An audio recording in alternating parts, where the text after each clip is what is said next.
క్రీస్తునందు ప్రేమైన ప్రేమధార టీవీ వీక్షకులకు మన ప్రభువును రక్షకుడైన యేసు క్రీస్తు అత్యున్నతమైన నామంలో శుభములు తెలియజేస్తున్నాం. ఈనాటి పాఠంలో మనము లూకా సువార్త 7వ అధ్యాయము 1 నుండి 34వ వచనం వరకు ధ్యానించుకోబోతున్నాం. ఇందులో మనము యేసు శతాధిపతి దాసుని స్వస్థపరిచిన వైనాన్ని చూస్తాం. ఆ శతాధిపతి యొక్క మాటల్లోని విశ్వాసాన్ని బట్టి ప్రభువు అతన్ని అభినందించిన విషయాన్ని ఇక్కడ గమనిస్తాం. ఆ తర్వాత ప్రభువు నాయీను విధవరాలి కుమారుణ్ణి బ్రతికించిన సందర్భాన్ని కూడా మనము ఇందులో గమనించబోతున్నాం. ఈ అద్భుత కార్యాలు ప్రభు యొక్క కీర్తి చుట్టుప్రక్కల వ్యాపించడానికి కారణమయ్యాయి. అదేవిధంగా మరొకసారి యోహాను యొక్క ప్రస్తావాన్ని ఇందులో చూస్తాం. యోహాను ఎలాంటివాడో, ఆయనలోని ప్రత్యేక లక్షణాలు ఏమిటో ఇందులో తెలుసుకుంటాం. యోహాను స్త్రీలు కనిన వారిలో ఎంతో గొప్పవాడు అనే మాటను ప్రభువు నోట నుండి వెలువడిన మాటల ద్వారా మనకు అర్థమవుతుంది. ప్రభువును గూర్చి అప్పటి ప్రజలు అనేక రీతులుగా మాట్లాడుకోవడాన్ని బట్టి యేసు వారికి దేవుని తీర్పు ఉంటుందని హెచ్చరించిన విషయాలను ఇందులో గమనిస్తాం. ఇంకా ఇందులో ఎన్నో ఆధ్యాత్మిక సత్యాలు ఇమిడి ఉన్నాయి. వాటిని మనము శ్రద్ధగా వినడానికి సిద్ధపడదామా? ఈరోజు మన పాఠం లూకా సువార్త 7వ అధ్యాయం. సావధానంగా వినండి.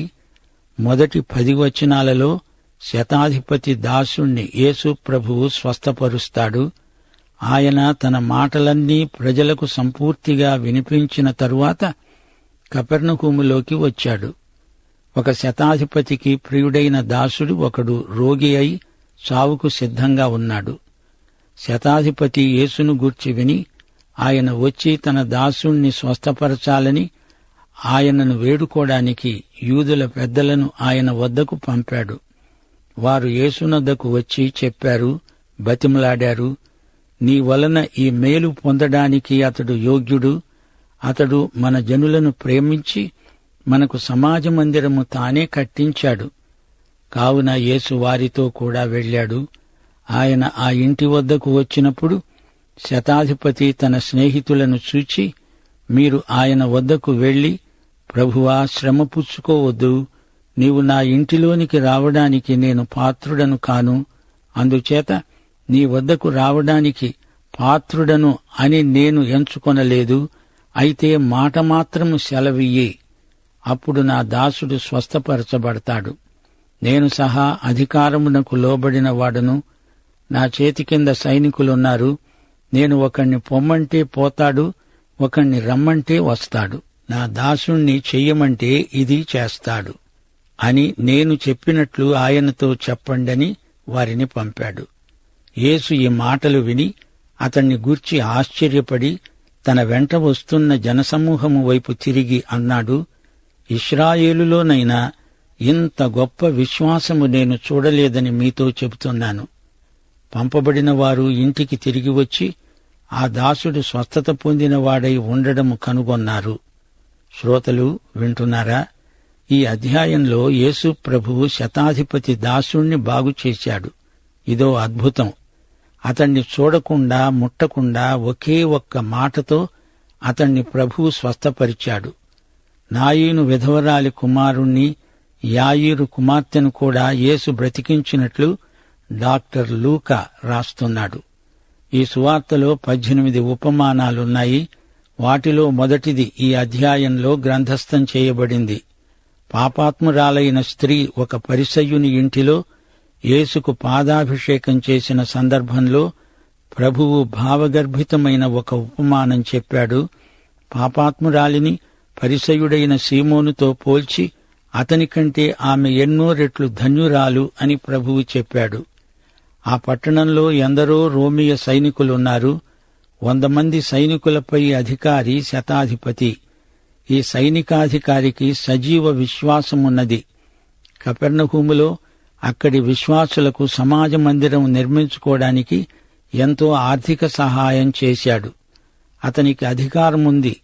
తన క్రింద ఉన్న సైనికులలో ఎవనికైనా ఏదైనా పురమాయిస్తే అతడు చేసి తీరుతాడు.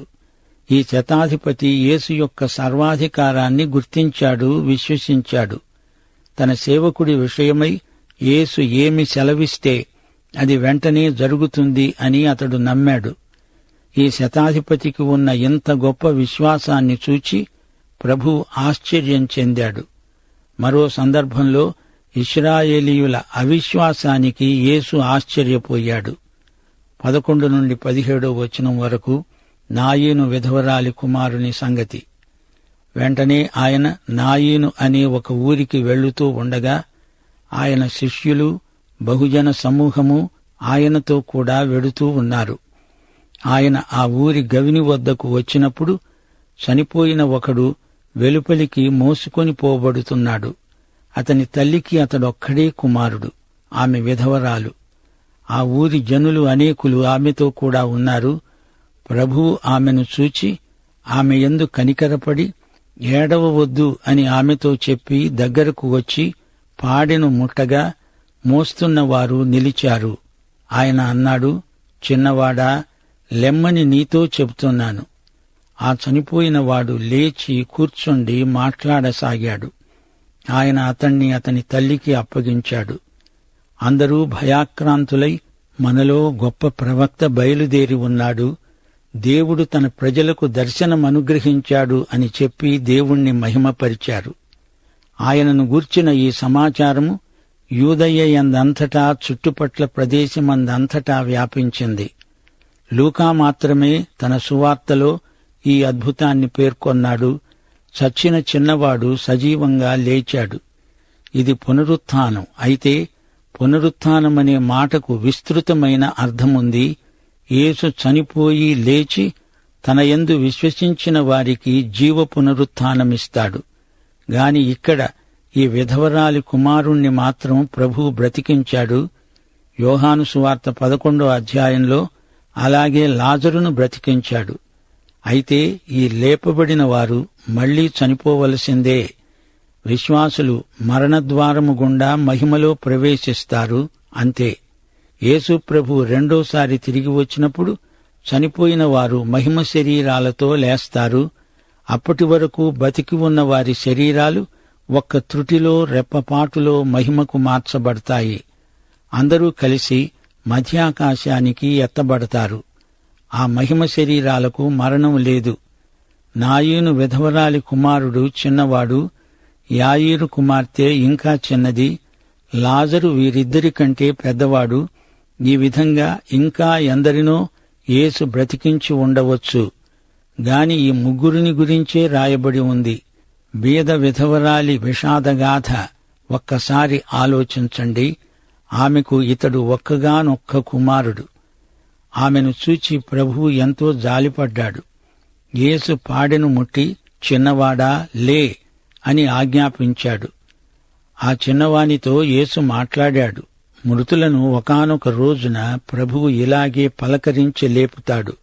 సంఘము ఎత్తబడే సందర్భంలో కూడా ప్రభువు ప్రతి ఒక్కరిని పేరు పెట్టి పిలిచి మరీ లేపుతాడు. 1 తెస్సలోని పత్రిక 4 16-17 ఆర్భాటముతో, ప్రధాన దూత శబ్దముతో, దేవుని బూరతో పరలోకము నుండి ప్రభువు దిగి వస్తాడు. క్రీస్తునందుండి మృతులైన వారు మొదట లేస్తారు. ఆ మీదట సజీవులమై నిలిచి ఉండే మనము వారితో కూడా ఏకముగా ప్రభువును ఎదుర్కొనడానికి ఆకాశమండలమునకు మేఘముల మీద కొనిపోబడతాము. కాగా మనము సదాకాలము ప్రభువుతో కూడా ఉంటాము. ఆయన వస్తూ కేక పెడతాడు. ఆయన స్వరము ప్రధాన దూత శబ్దము వంటిది, దేవుని బూర వంటిది. ఆయన మృతులను పేరు పెట్టి పిలిచి లేపుతాడు. చనిపోయినవాడా, చనిపోయిన దానా, లే అని పిలిచి లేపుతాడు. ఇప్పుడు లూకాసు వార్త 7:18-35 వరకు బాప్తిస్మకుడైన యోహాను వృత్తాంతం. యోహాను శిష్యులు ఈ సంగతులన్నీ అతనికి తెలియచేశారు. అంతట యోహాను తన శిష్యులలో 2 పిలిచి, రాబోయేవాడవు నీవేనా? మేము మరి ఒకని కొరకు కనిపెట్టుకోవాలా అని అడగడానికి వారిని ప్రభువునొద్దకు పంపాడు. ఆ మనుష్యులు ఆయన వద్దకు వచ్చి అన్నారు, రాబోయేవాడవు నీవేనా, లేక మరి ఒకని కొరకు మేము కనిపెట్టుకోవాలా అని అడగడానికి బాప్తిస్మమిచ్చే యోహాను మమ్మును నీ వద్దకు పంపాడు. ఆ ఘడియలోనే ఆయన రోగములు, బాధలు, అపవిత్రాత్మలు గల అనేకులను స్వస్థపరిచి చాలామంది గుడ్డివారికి చూపు దయచేశాడు. అప్పుడాయన అన్నాడు, మీరు వెళ్లి కన్నవాటిని విన్నవాటిని యోహానుకు తెలపండి. గుడ్డివారు చూపు పొందుతున్నారు, కుంటివారు నడుస్తున్నారు, కుష్ఠరోగులు శుద్ధులవుతున్నారు, చెవిటివారు వింటున్నారు, చనిపోయిన వారు లేపబడుతున్నారు, బీదలకు సువార్త ప్రకటించబడుతున్నది. నా విషయమై అభ్యంతరపడనివాడు ధన్యుడు. యేసుని చేరాలంటే ఓ స్నేహితుడా, సహయాత్రికుడా, విశేషమైనది క్రీస్తులో ప్రయాణము, విశేషమైనది క్రీస్తులో ప్రయాణము. సాగాలి క్రీస్తులో నీ అంతము వరకు, దొరుకును నీకు దివ్య బహుమానములు, దొరుకును నీకు దివ్య బహుమానములు. యేసుని చేరాలంటే ఓ స్నేహితుడా, సహయాత్రికుడా, విశేషమైనది క్రీస్తులో ప్రయాణము, విశేషమైనది క్రీస్తులో ప్రయాణము.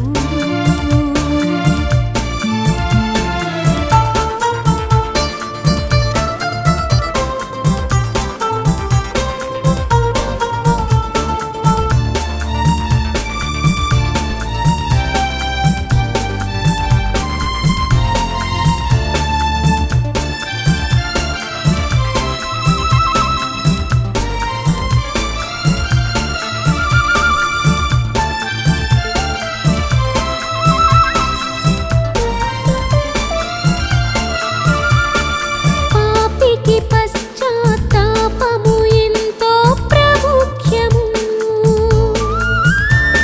ఇదే దేవునిలో తొలి మలుపు.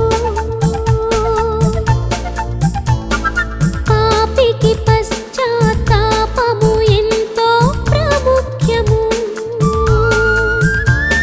ఇదే దేవునిలో తొలి మలుపు. పశ్చాత్తాపము కలుగజేయును మారు మనస్సు, మారు మనసుతో గ్రహించవచ్చు సత్య మార్గము,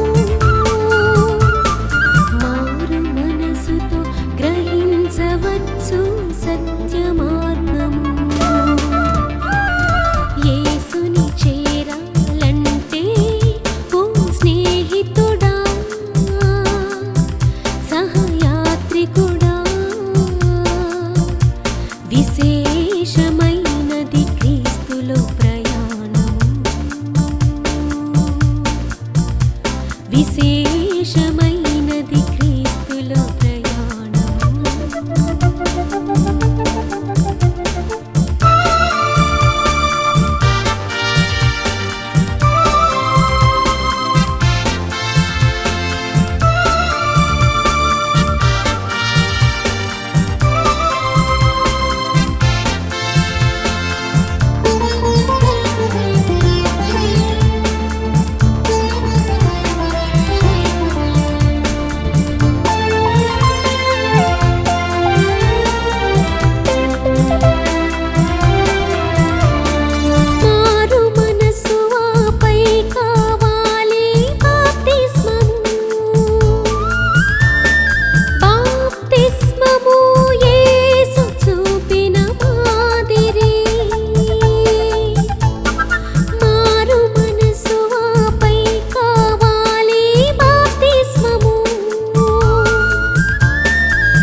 విడుదల.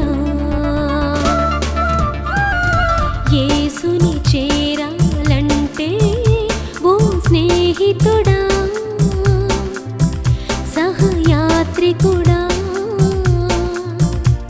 విశేషమైనది క్రీస్తులో ప్రయాణము. విశేషమైనది క్రీస్తులో ప్రయాణము.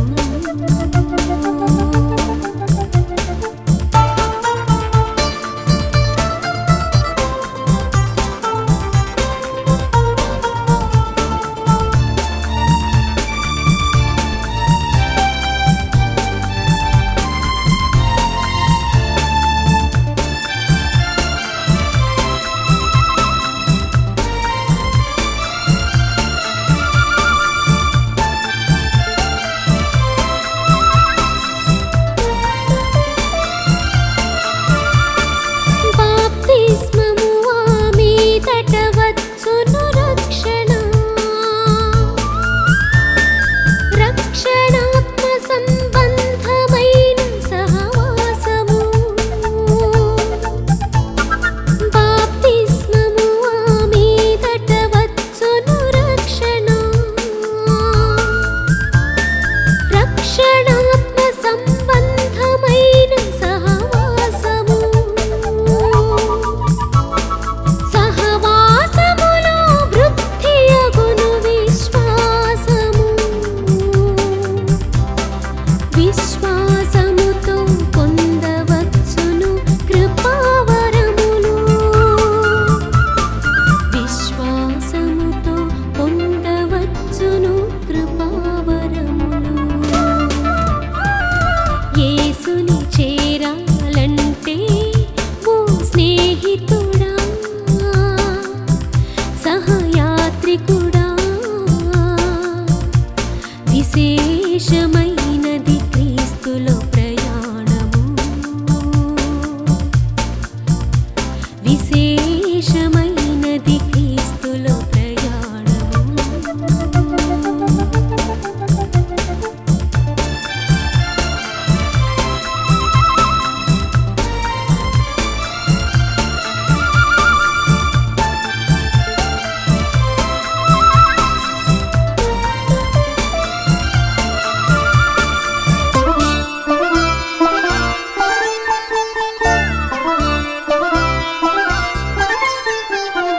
రక్షించబడిన నీవు ప్రకటించు సాక్ష్యము. సాక్ష్యమే నీ శ్రోతలు వింటున్నారా? యోహాను విలక్షణమైన మనిషి. అతని దుస్తులు మరీ విలక్షణమైనవి. అయినా అతని సందేశం బలమైనది, గంభీరమైనది. మత్తయి, మార్కు సువార్తల్లో కూడా యోహానును గురించి చెప్పబడింది. దేవుడు యోహానుకు ఈ ప్రత్యేకమైన సేవ అప్పగించాడు. అతణ్ణి పిలిచాడు. దేవుని వద్ద నుండి పంపబడినవాడు బాప్తిస్మకుడైన యోహాను. యేసుక్రీస్తుతో సరైన సంబంధమే క్రైస్తవమంటే. ఇది క్రీస్తును అనుకరించే సాధన కాదు. క్రైస్తవ మతపు ముసుగు వేసుకున్నంత మాత్రాన ఎవ్వడూ దేవుని బిడ్డ కాలేడు. ఎవడైనా క్రీస్తునందున్న ఎడల వాడు నూతన వ్యక్తి. అది క్రైస్తవమంటే. సమూయేలు, ఏలియా, యెషయా, ఇర్మియాల కోవకు చెందిన ప్రవక్త ఈ యోహాను. పాత నిబంధన ప్రవక్తలందరిలోకి చిట్టచివరివాడు. బాప్తిస్మకుడైన యోహాను నూతన నిబంధనలో ప్రవేశించాడు. పాత కొత్త నిబంధనల మధ్య వంతెనలాగా ఉన్నాడు ఈ యోహాను.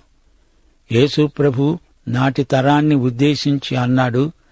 మత్తయి సువార్త 23వ అధ్యాయం 29 నుండి 31వ వచనం వరకు, అయ్యో, వేషధారులైన శాస్త్రులారా, పరిసయ్యులారా, మీరు ప్రవక్తల సమాధులను కట్టిస్తూ నీతిమంతుల గోరీలను శృంగారిస్తూ చెప్పుకుంటారు, మనము మన పితరుల దినములలో ఉండిన ఎడల ప్రవక్తల మరణ విషయములో వారితో పాలివారము అయి ఉండకపోయేవారము అని చెప్పుకుంటారు.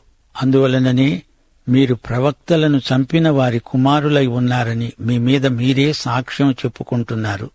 అవును, వీరు తమ పితరులకు తగ్గ వారసులనిపించుకుంటున్నారు. పాత నిబంధన ప్రవక్తలలో చిట్టచివరివాడైన యోహాను చెరసాల నిర్బంధంలో ఉన్నాడు. అతడు వీరి చేతుల్లో హతసాక్షి కాబోతున్నాడు. యోహాను చెరసాలలో ఉండగా అతని మనస్సులో కొన్ని సందేహాలు పొడసూపాయి. బాప్తిస్మకుడైన యోహాను మెస్సియాను, ఆయన రాజ్యాన్ని ప్రకటించిన మహాప్రవక్త. మెస్సియాను అతడు గుర్తుపట్టాడు. ఆయన పరిశుద్ధాత్మతో అగ్నితో మీకు బాప్తిస్మమిస్తాడు అని ప్రకటించాడు. నాకంటే శక్తిమంతుడు, ఆయన చెప్పుల వారును విప్పటానికి కూడా నేను యోగ్యుణ్ణి కాను. ఆయన చేట ఆయన చేతిలో ఉన్నది. ఆయన తన కళ్లమును బాగా శుభ్రం చేసి తన కొట్టులో గోధుమలు పోసి ఆరని అగ్నితో పొట్టును కాల్చివేస్తాడు అని బహిరంగ ప్రకటన చేసిన గొప్ప ప్రవక్త యోహాను. యేసుక్రీస్తు రాజ్యము స్థాపిస్తాడు అని నిరీక్షించాడు. గాని అలా జరగలేదే అని నిరుత్సాహపడ్డాడు. మహిమా ప్రభావములు గల ఆయన రాజ్యమేది? ఇంకా రాలేదే? ఎప్పుడు? ఎలా వస్తుంది? అనే సహేతుకమైన ప్రశ్నలు అతని మనసులో చెలరేగాయి. వచ్చిన వారిని యేసు ఏమీ అనలేదు కాని వెంటనే జవాబు కూడా చెప్పలేదు. యేసు ఏమి చెబుతాడో అని వారు కనిపెట్టుకుని చూస్తున్నారు. ఆయన స్వస్థతలు జరిగిస్తున్నాడు. మెస్సియాను గురించిన ప్రవచనములు ఎలా నెరవేరుతున్నాయో వారు చూచి పోయి యోహానుకు చెప్పాలి. అదే యేసు యోహానుకిచ్చిన జవాబు. యేసు జవాబు చెప్పటం కాదు, చూపాడు. యెషయా 35 అధ్యాయం 5-6 వచనాల నెరవేర్పును చూడు యోహాను. నీవనుకున్నంత త్వరగా నేను పనిచేయడం లేదని నీకు అసహనమా? నమ్ము, అనుమానం వద్దు అని వారికి చెప్పి పంపాడు. ప్రియశ్రోత, నీ సంగతేమిటి? యేసును గురించి మానసికంగా నీకేమైనా ధర్మ సందేహాలున్నాయా? ఉంటే ఆయన్నే అడుగు, చూడు, నమ్ము. 24వ వచనం నుండి యోహాను దూతలు వెళ్లిన తరువాత ఆయన యోహానును గూర్చి జనసమూహములతో అన్నాడు, మీరేమి చూడడానికి అరణ్యానికి వెళ్లారు? గాలికి కదులుతున్న రెల్లునా? మరేమి చూడ్డానికి వెళ్లారు? సన్నపు బట్టలు ధరించిన వాణ్ణా? ఇదిగో, ప్రశస్త వస్త్రములు ధరించుకుని సుఖముగా జీవించేవారు రాజగృహములలో ఉంటారు. అయితే మరేమి చూడ్డానికి వెళ్లారు? ప్రవక్తనా? అవునుగాని ప్రవక్త కంటే గొప్పవాణ్ణి అని మీతో చెప్తున్నాను. ఇదిగో, నేను నా దూతను నీకు ముందుగా పంపుతున్నాను. అతడు నీ ముందర నీ మార్గము సిద్ధపరుస్తాడు అని ఎవరిని గూర్చి రాయబడిందో అతడే ఈ యోహాను. స్త్రీలు కనిన వారిలో యోహాను కంటే గొప్పవాడు ఎవ్వడూ లేడు. అయినా దేవుని రాజ్యములో అల్పుడైనవాడు అతని కంటే గొప్పవాడని మీతో చెబుతున్నాను. ప్రజలందరూ సుంకరులు యోహాను బోధ విని అతడిచ్చిన బాప్తిస్మము పొందినవారై దేవుడు న్యాయవంతుడని ఒప్పుకున్నారు. గాని పరిసయ్యులు, ధర్మశాస్త్రోపదేశకులు అతని చేత బాప్తిస్మము పొందక తమ విషయమైన దేవుని సంకల్పమును నిరాకరించారు. కాబట్టి ఈ తరము మనుష్యులను నేను దేనితో పోల్చాలి? వారు దేనిని పోలి ఉన్నారు? సంత వీధుల్లో కూర్చుండి మీకు పిల్లన గ్రోవి ఊదాము గాని మీరు నాట్యమాడలేదు, ప్రలాపించాము గాని మీరు ఏడవలేదు అని ఒకనితో ఒకడు చెప్పుకొని పిలుపులాట ఆడుకునే పిల్లకాయలను పోలి ఉన్నారు. బాప్తిస్మమిచ్చే యోహాను రొట్టె తినక ద్రాక్షరసము త్రాగక వచ్చాడు గనుక వీడు దయ్యము పట్టినవాడు అని మీరంటున్నారు.